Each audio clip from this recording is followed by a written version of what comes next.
Welcome back. In the next few videos, you'll continue to explore the data analytics tools we discussed earlier, and you'll get the chance to see them in action a little bit. This will give you a clearer picture of how to use these tools. The rest of the program will build on from what you learned here.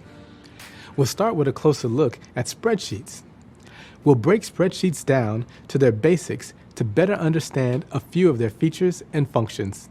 You'll also learn how you might want to use them in your work as a data analyst. For example, how do you sort your data to make it easier to use? We'll find out. Next, we'll see SQL in action.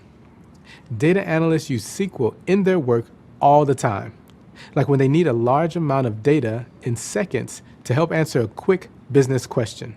Chances are you're not familiar with SQL. That's okay. You'll learn how using SQL is just like ordering food at a super speedy restaurant. Your SQL query might not be as delicious, but you won't have to wait long to get your order.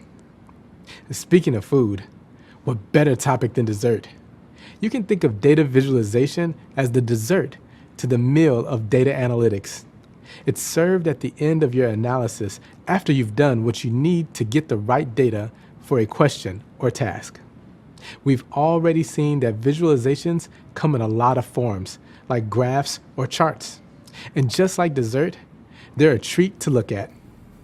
You'll learn more about these visual representations and see other examples of how they might look.